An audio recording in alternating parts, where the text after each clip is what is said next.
Так, добрый день. Сегодня хочу поговорить о том, почему скрипит подвеска на Волге. Я думаю, что все прекрасно знают, что подвеска к Волге имеет склонность издавать скрипы там, через некоторое время или вследствие чего-то. Вот надо разобраться, что же может быть причиной такого неприятного явления. Давайте посмотрим, что об этом говорит книга. Открываем. Вот книга ГАЗ-2410. Открываем страницу «Возможные неисправности передней подвески и способы их устранения». Смотрим в таблицу. Так, скрип в подвеске при колебаниях. Первое. Сквозное изнашивание резиновых втулок рычагов подвески и отсутствие смазочного материала в резьбовых шарнирах.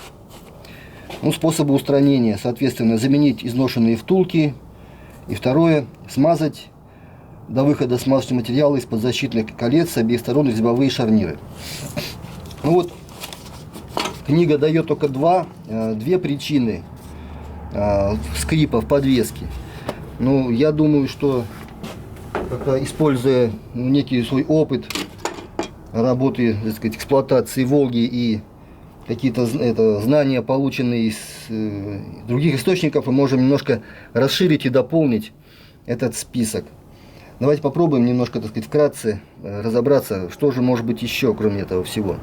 Значит, понятное дело, первое, что может скрипеть и что обычно скрипит, это резьбовая втулка. Вследствие того, что она, так сказать, либо не смазана, либо смазка каким-то образом ушла из нее. Кстати, рекомендуется смазывать резьбовую втулку маслом, трансмиссионным маслом ТАТ-17.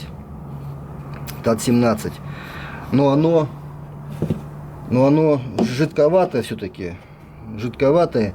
И, скажем так, в жаркую погоду, при эксплуатации, так сказать, летом, имеет свойство стекать из резьбовой втулки. Я много раз замечал, когда после промазывания, ТАТ-17, буквально там на следующий день смотрел и видел, что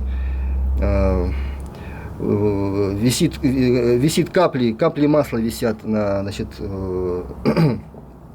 оси рычагов. Потому что масло это ТАТ-17, оно как бы самотеком стекает из втулки. Его выдавливает, естественно, но оно еще и жидкое, собственно говоря, оно и стекает хорошо. Поэтому я лично для себя принял такое решение, что все-таки я буду смазывать резьбовую втулку более густой смазкой, нежели просто ТАТ-17. Сейчас появились много смазочных материалов, которые позволяют это делать, которые хорошо прокачиваются через тавотницы, которые не закоксовываются в масляных каналах. В общем-то, и хорошо работают и не стекают. Есть и синтетические смазочные материалы, и полусинтетические.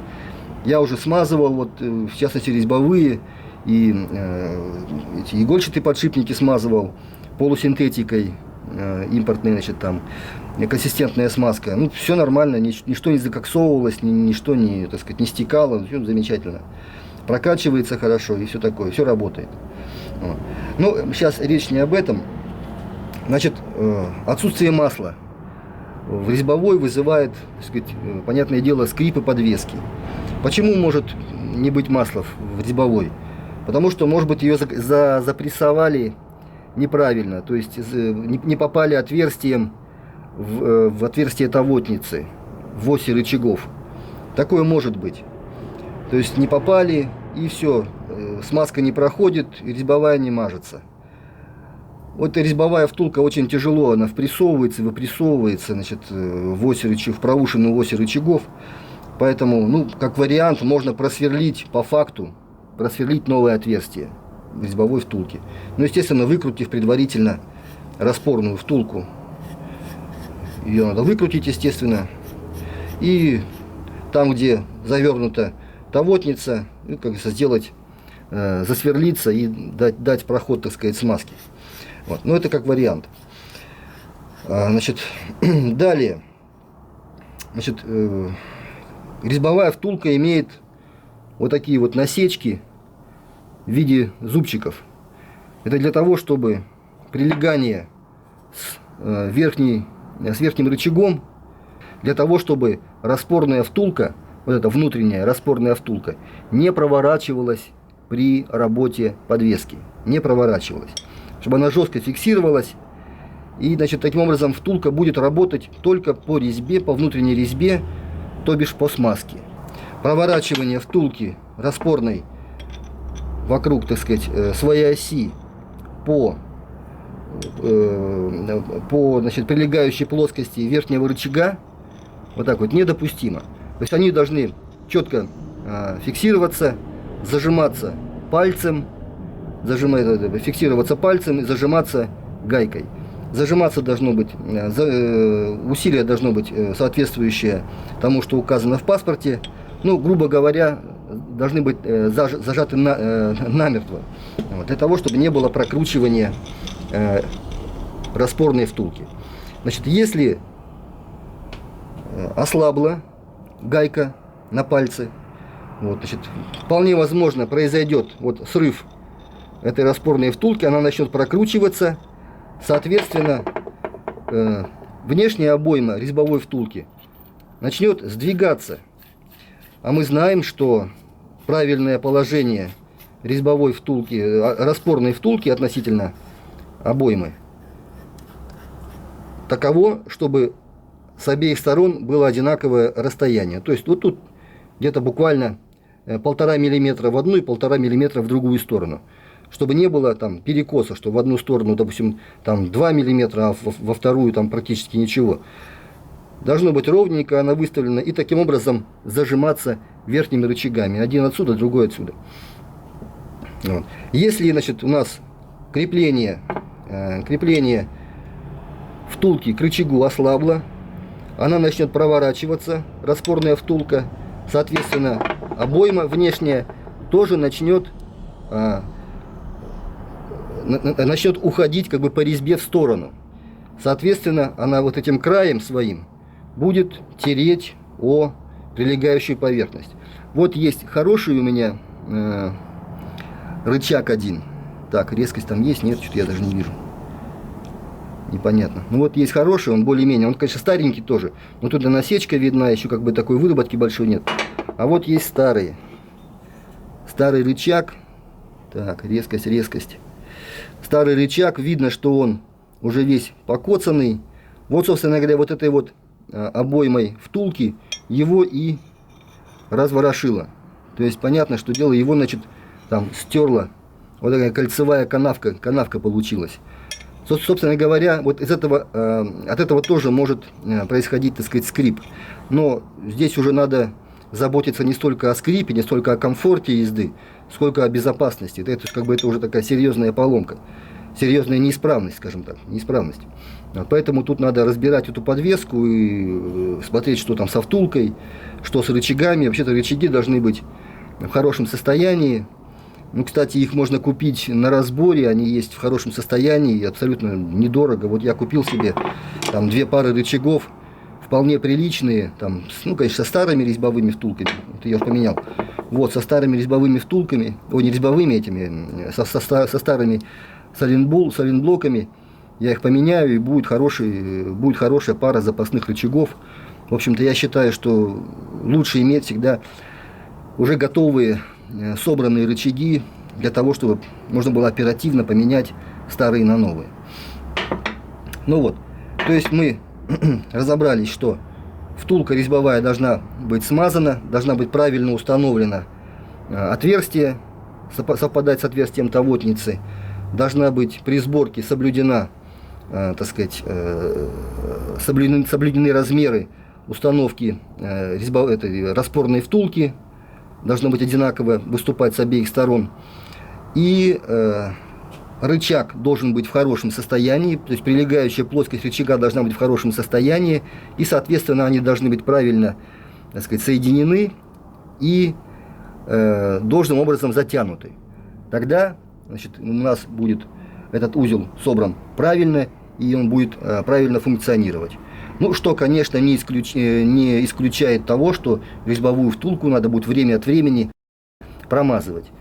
Вот. И, ну, я уже говорил, что все-таки жидкая жидкая, это ТАТ-17, она все-таки имеет склонность к самопроизвольному вытеканию, еще и выдавливает, она и вытекает. Поэтому можно попробовать помазать более густой смазкой, современной там, полусинтетикой или синтетикой, которая, в общем-то, никакого вреда не нанесет. А будет, в общем-то, я думаю, будет работать вполне себе хорошо в данном узле.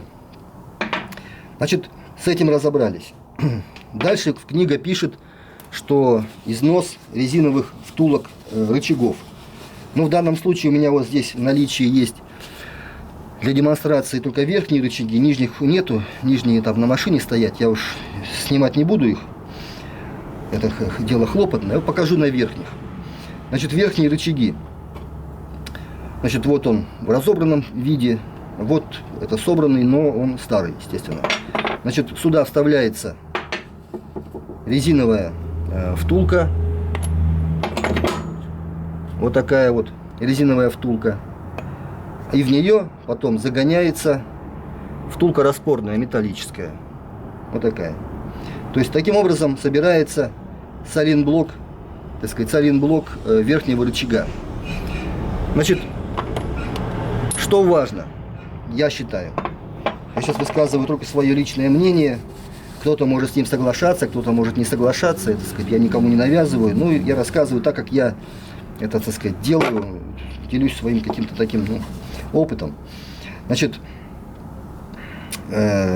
износ резиновых вот этих вот резиновых втулок. Вот руки прилетели. Значит, из-за чего он может быть? Многие говорят, что сейчас стали делать плохую резину. Вот, мол, типа раньше была резина классная, сейчас резина дерьмо и так далее. Ну, возможно, я спорить не буду. Я как бы не отслеживаю там, технологию на наших резиноделательных заводах. Вот. Но я стараюсь выбирать резину, втулки в частности, такие, чтобы было клеймо. Вот, скажем, вот эта втулка, тут четко видно Ярти, Ярославский завод резинотехнических изделий. И все бы хорошо, если бы не одно но. У этой втулки, вот мы видим, здесь есть облой. То есть, вот он, так она сделана, как-то непонятно, что она, какие-то вот с нее вот эти вот, еще ошметки можно сорвать. Ну, облой называется, да? Вот.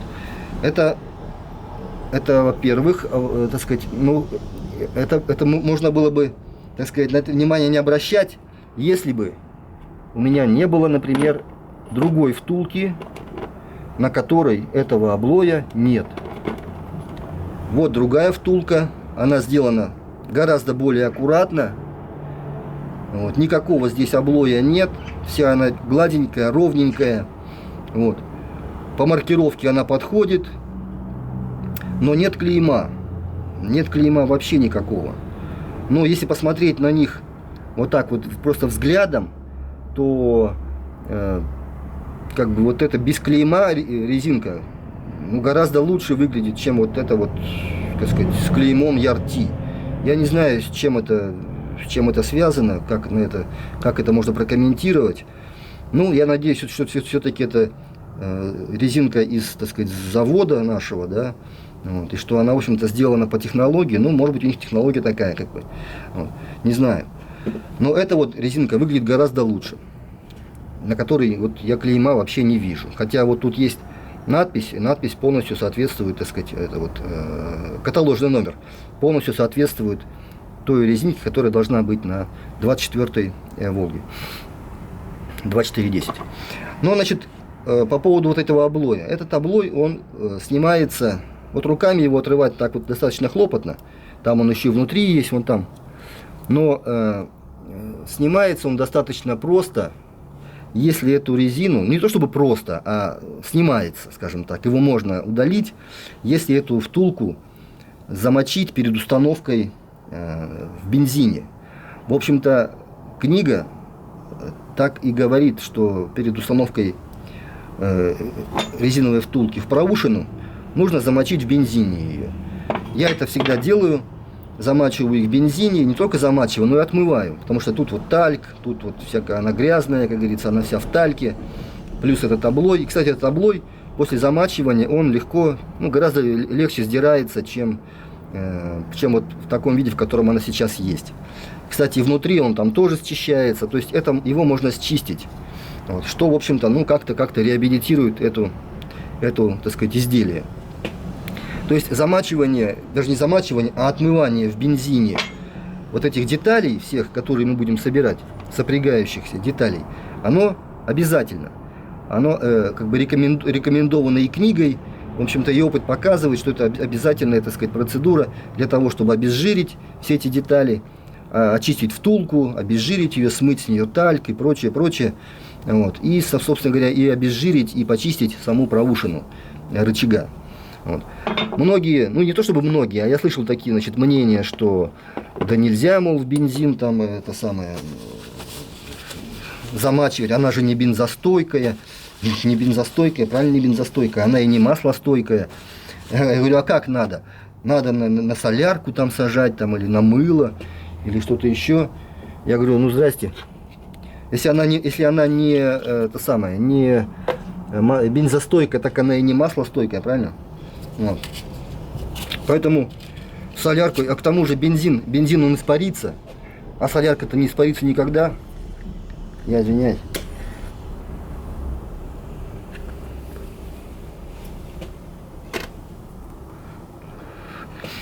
Бензин испарится, а солярка не испарится никогда. Она будет ее разъедать постоянно. И через год мы увидим, что вот эта резина, она такая вот, ее разбухнет и будет такая, такая шляпа висеть там со всех сторон. Ну вот, кстати, с такого же рычага я снял вот эту резину. Я один рычаг вот поменял, поставил туда новую, уже зарядил его, так сказать, по новой, сделал себе запасной. Второй такой же буду делать. Вот. Срезал я эту резинку, посмотрел, что там внутри. И там внутри действительно есть, я не знаю, тут будет видно, не будет. Там внутри вон она стерта.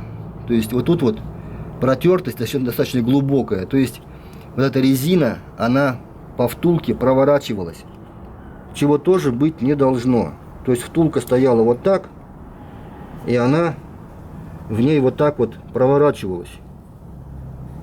То есть этого быть не должно.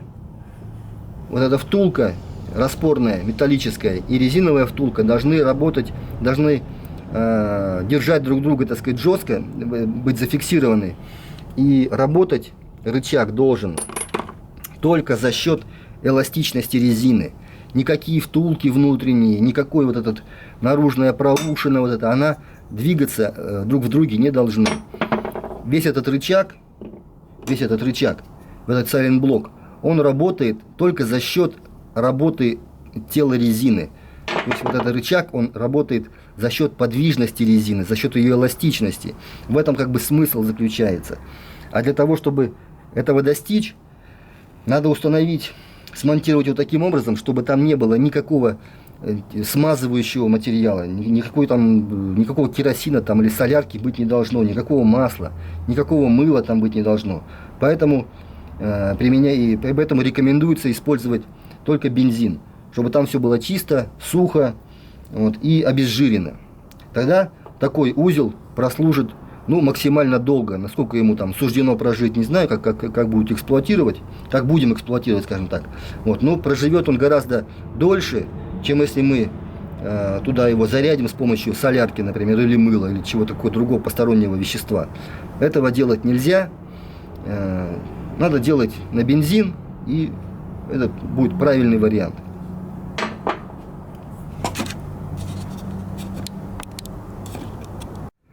Так, значит, раз уж речь зашла о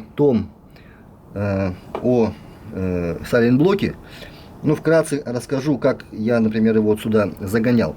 Значит, принцип работы сайлентблоков на нижних рычагах и на верхних одинаковый абсолютно.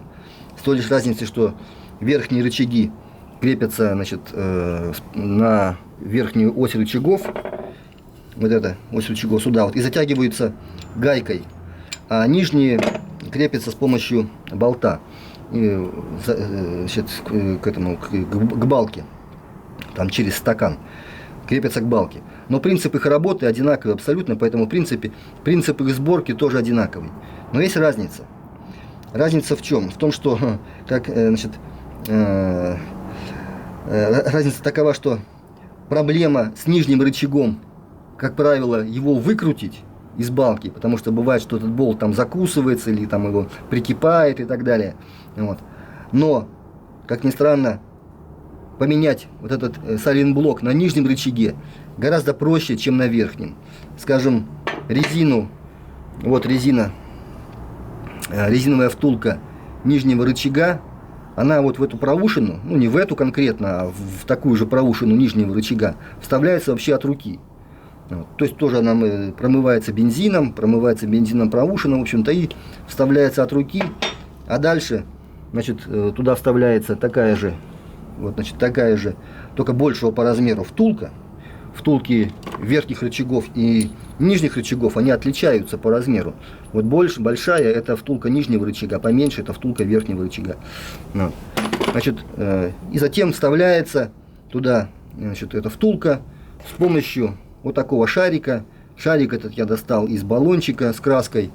Там вот в любом каком-то баллончике есть шарик, который там размешивает краску. Вот, значит, такой шарик я достал. Вот он прекрасно сюда встает. Он не лопается, он целый абсолютно. И туда она загоняется с помощью... нашел просто... Это не какой-то там специальный съемник для вот этой работы. Это просто съемник, вообще-то съемник москвичевский. Нашел у себя в гараже, так сказать, и решил попробовать. И получилось, все прекрасно, он туда входит. То есть запрессовать в нижний рычаг вот новую резину и втулку, ну, это дело буквально там 15 минут. То есть нижний рычаг трудно снять, но поменять резиновую втулку достаточно просто и быстро. А вот с верхним рычагом все наоборот. С верхним рычагом его просто снять с машины, а вот поменять сайлентблок, тут надо немножко подольше помучиться, так сказать. Почему? Потому что вот загнать в него эту резинку, вставить ее сюда достаточно проблематично. Я использовал такой вот съемник, он универсальный. Значит, здесь есть, им можно вставлять и в верхние рычаги, и в нижние. Ну, в нижние, я уже сказал, можно сделать вообще из подручных средств вставить, использовать даже вот обычный такой съемник. Но, в общем-то, вот эту резинку вставить в проушину верхнего рычага, я вот использовал такой съемник, потому что это достаточно проблематичное. Вот.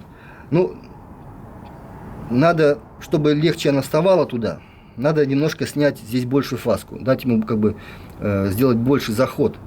Вот, немножко вырезать можно. Это никак не повлияет на работу самой резины, но войдет она сюда чуть-чуть лучше, потому что вот именно вся проблема в том, чтобы вот заставить туда ее зайти, а дальше протолкнуть уже можно. Вот. Поэтому, значит, вот как ни странно, с верхним рычагом, значит, буду говорить быстро, потому что у меня тут сейчас кончается аккумулятор и что-то камера перегревается, сейчас отключилась, что-то эти соньки, блин, перегреваются, сука. Ну ладно, значит, это самое. Значит, немножко подрезать, дать больше заход, подрезать чуть-чуть фаску, дать больше, чтобы получше заход у нее был. И также промыть в бензине, все обезжирить. И я использую еще шприц с бензином. И во время работы еще немножко подливаю туда из шприца бензинчика, чтобы она была мокрая, что бензин высыхает. С помощью этого съемника я туда, значит, загоняю вот эту резиновую втулку. Значит, какой тут нюанс еще есть? Когда резиновая втулка туда входит, она может войти поначалу как бы не до конца. То есть вот где-то она выйдет с противоположной стороны, где-то наполовину вот этого буртика. И есть, так сказать, желание взять отвертку и там как-то поковырять, там вытащить ее. Но этого делать не обязательно, не надо, это не обязательно. Потому что когда вы будете туда, значит, вставлять распорную втулку металлическую, значит, в то же самое место, где заходила, куда загоняли резину, вот эта распорная втулка металлическая ее вытолкнет сама. То есть резина станет на место. Вот будет так же, как здесь. То есть, в принципе, вот она также немножко вылезла наполовину, загнал эту распорную втулку, и все, она поставила ее на место сама. И она, значит, вот выглядит сейчас таким образом, как и должна выглядеть. Вот с обеих сторон одинаковое количество, так сказать, резины, буртики вышли, все, ничего там не ковырять, выковыривать ее не надо, все оно сделалось само собой. Значит, по поводу износа втулки резиновой, значит, не надо использовать ни масло, ни солярку, ни мыло, то есть только бензин, чтобы втулка была чистая, чтобы она была обезжиренная, и резиновая втулка, и распорная втулка металлическая. То есть чистота, как говорится, залог здоровья. Вот, значит, и таким образом будет правильное, так сказать, прилегание, значит, и втулка будет работать максимально долго, ну, сколько ей, так сказать, предписано судьбой, что называется, и с способом эксплуатации, значит, машины в целом. Значит, дальше. Какой еще нюанс? Значит, из своей, так сказать, практики, значит, тоже собрал все это дело, поменял втулки, поменял рычаги, значит, и через какое-то время машина заскрипела. Заскрипела передняя подвеска с одной стороны. Начал искать, начал промазывать, сначала промазал резьбовые, промазал там обе резьбовые, промазал подшипники, все, и все равно скрипит. Думаю, что не может такого быть, в чем проблема? Думаю, ну, все вроде собрано, все гайки на месте, там все такое. Одна сторона скрипит и все. Присмотрелся внимательно и выяснилось, что вот тут на верхнем рычаге с обеих сторон, вот под гайками, под этими, вот здесь вот, нету гроверной шайбы, нет пружинной шайбы. Просто вот шайба вот такая вот широкая, да, которая прижимает резину, и гайка. А гровера нет. То есть, какая ситуация получилась? Ну, забыли поставить, вроде бы так. На вид-то нормально все, гайка на месте, тянул ее, она, ну, как сказать, уже не тянется, а это все равно скрипит подвеска. То есть, даже рукой начал дергать рукой, и вижу, что ходит рычаг самопроизвольно, так сказать, от руки. Такого быть не должно. Вот. Он ходит и скрипит, потому что, значит, гайка не затянула втулку, вот эту втулку металлическую она не затянула, вот, и рычаг просто гулял вот так вот на верхней оси. Соответственно, вот эта втулка металлическая, она терлась вот об эти шайбы. Терлась, и, собственно, отсюда и исходил скрип. Это был источником скрипа. Значит, поставил шайбы гроверные, да, пружинные, еще раз затянул, все, скрип пропал. То есть вот такой, как бы, нюанс, такая вот невнимательность при сборке привела к тому, что подвеска заскрипела. Значит, да, ну это вот что касается вот этих втулок. Значит, мы разобрались, да, резьбовая должна быть промазана, должна быть правильно установлена, должна быть промазана, должно быть в хорошем состоянии прилегающие поверхности рычагов, и плюс должно быть хорошо стянуто, чтобы не было проворота рычага относительно распорной втулки, резьбовой втулки. Значит, то же самое здесь. Правильно собран саленблок, чтобы он был чистенький, чтобы там не было никакой смазки, никакого масла и так далее. Значит, и это самое. И хорошо затянут. Не забываем про гроверные шайбы. Затягиваем все, и все это будет дело работать. Значит, на одном из форумов по обслуживанию Волги я прочитал такую, значит, еще одну историю. Один человек рассказывал, тоже у него подвеска заскрипела, начал он искать, все промазывать, там, ну, все как обычно. Не может найти, все скрипит и скрипит. В чем проблема? Начал искать. Ему там начали давать какие-то советы. Ну вот он, в конце концов, он отписался, сказал, что нашел причину. Причина оказалась в том, что у него на пружине передней подвески сломалось где-то первое это кольцо, которое там в чашке находится. Так-то его не видно, а в чашке оно лежит на резинке, и, видимо, там где-то сломалось. И вот на линии излома эти, значит, ломаные концы, значит, друг от друга терлись, и вот это было источником скрипа. Вот он, значит, пружину снял и таким образом обнаружил, значит, источник скрипа. Ну, я с такой ситуацией не сталкивался, поэтому, так сказать, ну вот я это почерпнул из форума. Поэтому надо взять это на вооружение и тоже иметь в виду, что вот такая ситуация может быть, что может быть пружина лопнет и тоже может издавать скрип. Но я думаю, что это редкое явление достаточно, все-таки пружины не так часто лопаются, но бывает, оказывается, бывает. То есть чаще всего скрипит вот именно подвеска в резьбовых шарнирах вследствие нехватки, не нехватки, а отсутствия смазки, вследствие слабой затяжки, и скрипит вследствие слабой же затяжки верхних рычагов. Вследствие слабой затяжки вот здесь вот гайкой, да, то есть можно либо просто не дотянуть, а можно, как вот у меня было, просто забыли поставить гроверную шайбу, а здесь, видите, резьба короткая, тут резьбы-то совсем немного, вот, то есть дотянув ее до конца резьбы, мы даже не затянем втулку, она будет играть, а гроверная шайба, она где-то толщиной где-то порядка 3 мм, как раз эти 3 мм и дают нам возможность поджать хорошо вот эту втулку, и она будет держаться.